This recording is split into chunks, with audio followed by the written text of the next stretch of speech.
तो दोस्तों,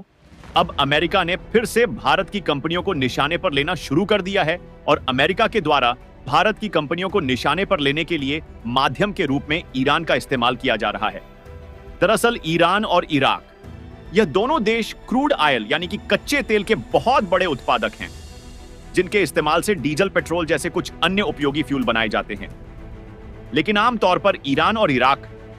यह दोनों देश ज्यादा कमाई करने के लिए अन्य देशों की तुलना में सस्ते दामों में कच्चे तेल की सप्लाई कर देते हैं, जिससे उनके द्वारा सस्ते दामों में कच्चे तेल की सप्लाई कर देने से मिडिल ईस्ट और कई अमेरिकी देशों के साथ साथ उन यूरोपीय कंट्रीज का काफी ज्यादा घाटा होता है, जो कच्चे तेल को ग्लोबल मार्केट में महंगे दामों पर बेचकर मोटा मुनाफा कमाते हैं। इसीलिए ईरान और इराक दोनों देशों को अमे और यूरोपीय देशों के द्वारा प्रतिबंध लगाकर हमेशा ही रोकने की कोशिश की गई है। लेकिन इनके द्वारा ईरान को रोकने के बहाने भारत की कुछ कंपनियों को अपनी चपेट में लपेटा जा रहा है, क्योंकि देखा जाए तो इन्हीं क्रूड ऑयल को सप्लाई करने के लिए कई भारतीय कंपनियां काम करती हैं। लेकिन हाल ही में खबर निकलकर आ रही है कि अमेरिका के द्वारा 4 भारतीय कंपनियों पर सैंक्शंस यानी कि प्रतिबंध लगा दिया गया है, जो कि ईरानियन ऑयल की सप्लाई में शामिल थी। यानी कि कहने का मतलब यह है कि अमेरिका के द्वारा भारतीय कंपनियों पर प्रतिबंध लगाए जाने के बाद अब भारतीय कंपनियों को ईरान के साथ अपना व्यापार बंद करना पड़ेगा, जिससे भारत का काफी ज्यादा नुकसान होगा। पूरी डेवलपमेंट क्या है इस वीडियो में समझते हैं, और आखिरकार अमेरिका प्रतिबंध लगाने के बहाने भारतीय कंपनियों के पीछे ही क्यों पड़ गया है। यह सारी जानकारियां भी इस वीडियो में समझेंगे। लेकिन आगे बढ़ने से पहले इस वीडियो को लाइक करके बीके न्यूज चैनल को सब्सक्राइब जरूर कर लीजिए। तो सबसे पहले आप इस मैप पर ध्यान दीजिए, जिसमें हम साफ साफ देख सकते हैं कि हमारा भारत यहां पर है और अरेबियन सी के रास्ते पश्चिम दिशा पर जाने पर यहां मौजूद है ईरान। आपको बता दें कि ईरान और भारत एक दूसरे के लिए काफी ज्यादा इंपॉर्टेंट देश है, क्योंकि भारत और ईरान के बीच की दूरियां काफी कम होने के कारण दोनों देशों का लंबे समय से बहुत ही बढ़िया रिलेशन बना हुआ है और द्विपक्षीय व्यापार भी काफी पहले से होता आया है। और आज के समय अभी दोनों देशों के बीच हर साल लगभग 2.3 अरब डॉलर का बायलर ट्रेड होता है, जिसमें से भारत के द्वारा प्रमुख सामानों का ईरान में एक्सपोर्ट और ईरान से उपयोगी प्रोडक्ट की भारत में खरीदारी भी शामिल है। जहां भारत के द्वारा ईरान राण में एग्रीकल्चरल प्रोडक्ट में चावल, गेहूं, चीनी, चाय और मसाले का एक्सपोर्ट किया जाता है,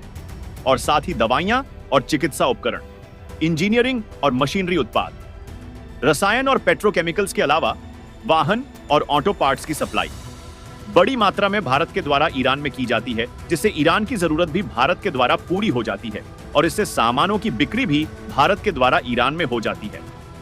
और तो और इस तरीके से ईरान में सामानों को बेचने से भारतीय कंपनियों की काफी ज्यादा कमाई भी होती है।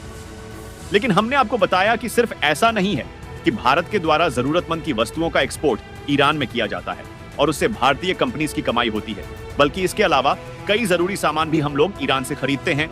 और पेट्रोलियम प्रोडक्ट के मामले में जहां हम ईरान से क्रूड ऑयल यानी कि कच्चा तेल और नेचुरल गैस इंपोर्ट करते हैं, वहीं खजूर, केसर, ड्राई फ्रूट्स के मामले में बादाम और पिस्ता को ज्यादातर ईरान से ही भारत में मंगाया जाता है।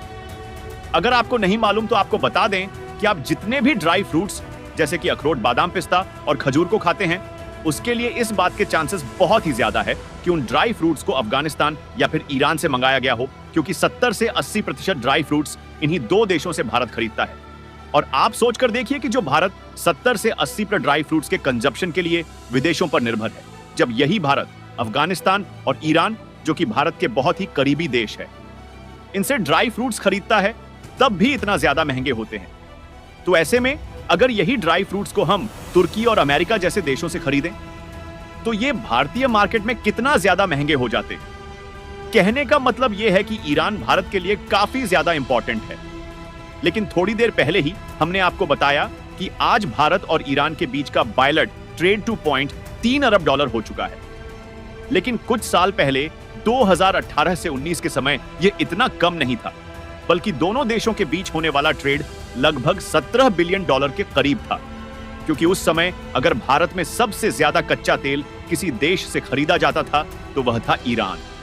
और उस समय ईरान से भारत को काफी सस्ते दामों में कच्चा तेल मिल जाता था, जिससे भारत में डीजल और पेट्रोल के दाम काफी ज्यादा सस्ते होने के कारण ओवरऑल महंगाई भी काफी कम थी। लेकिन अमेरिका और यूरोपीय देशों को भारत और ईरान की यह दोस्ती मंजूर नहीं थी और यह बिल्कुल भी नहीं चाहते थे कि भारत ईरान से सस्ते दामों में कच्चा तेल खरीदे, और खासकर यह ईरान के मुंह पर ताला लगाना चाहते थे। इसीलिए अमेरिका के द्वारा ईरान पर सेक्शंस लगाए गए और अमेरिकी प्रतिबंधों के कारण भारत ने 2019 में ईरान से तेल खरीदना बंद कर दिया, जिससे भारत को मजबूरन आज दूसरे देशों से महंगे दामों में कच्चा तेल खरीदना पड़ रहा है। हमारे यहां की महंगाई दिन पर दिन बढ़ती जा रही है, लेकिन थोड़ा बहुत कच्चे तेल की सप्लाई आज भी ईरान से हो जाती है। और अगर कच्चे तेल की सप्लाई डायरेक्टली ईरान से भारत में नहीं होती है, तो भारत की कई ऐसी शिपिंग कंपनियां हैं जो कि अपनी जहाज पर ईरान से कच्चे तेल के कंटेनर को लोड करके दूसरे देशों में ले जाने का काम करती है, जिससे भारतीय कंपनियों की शिपिंग के जरिए कमाई होती है। लेकिन शायद भारत की ऑयल शिपिंग कंपनियां भी ईरानियन ऑयल को ले जाने का काम नहीं कर पाएंगी और इन्हें भारी नुकसान का सामना करना पड़ सकता है, क्योंकि अमेरिका के द्वारा कई कंपनियों पर प्रतिबंध लगाया गया है, जिसमें बताया जा रहा है इनके द्वारा लगाए गए प्रतिबंधों की चपेट में भारत की 4 कंपनियां भी आ चुकी हैं, जो कि ईरानियन ऑयल को अपनी शिपिंग के जरिए ले जाने और ले आने का काम कर रही थी, जिसमें पहली कंपनी है Austin ship management private limited और दूसरी कंपनी है BSM मरीन LLP। इसी तरह तीसरी कंपनी है फ्लक्स मैरिटाइम LLP। और यह तीनों कंपनीज ईरानियन ऑयल और पेट्रोलियम उत्पादों के ट्रांसपोर्टेशन में टेक्नोलॉजी मैनेजमेंट करती थी। इसके अलावा चौथी कंपनी है कॉस्मस लाइंस इंक, जो कि ईरानी पेट्रोलियम के ट्रांसपोर्टेशन में सीधे तौर पर शामिल थी। वैसे तो अमेरिका को इस बात का डर है कि ईरान कहीं परमाणु शक्ति के मामले में अमेरिका को पीछे न छोड़ दे, इसलिए अमेरिका ईरान की कमाई रूस की तरह ही पूरी तरीके से बंद करना चाहता है, जिसके नतीजतन अमेरिका ईरानियन ऑयल को ट्रांसपोर्ट करने वाली कंपनियों पर प्रतिबंध लगा रहा है और उसकी चपेट में भारत की तरह ही अन्य देशों की कई कंपनियां भी दिखाई दे रही हैं। फिलहाल सटीक जानकारी तो नहीं मालूम, लेकिन अमेरिकी रिपोर्ट के अनुसार प्रतिबंधित कंपनियों ने दसियों मिलियन बैरल यानी कम से कम 10 से 50 मिलियन बैरल तेल का व्यापार किया। उस हिसाब से अगर इन कंपनियों की औसत सालाना कमाई का अनुमान लगाया जाए तो यह 500 करोड़ से 1500 करोड़ प्रतिवर्ष हो सकता है। यानी कि इतनी रेवेन्यू का नुकसान अब भारतीय कंपनियों को सीधा सीधा उठाना पड़ेगा। बाकी आपको क्या लगता है कि अमेरिका ऐसा करके सही कर रहा है या फिर यह सब भारत को रोकने की साजिश है? अपनी राय कमेंट में जरूर बताएं और इस वीडियो को एक लाइक, चैनल को सब्सक्राइब जरूर कर लीजिए। तो मिलते हैं अगले वीडियो में, तब तक के लिए जय हिंद, जय भारत।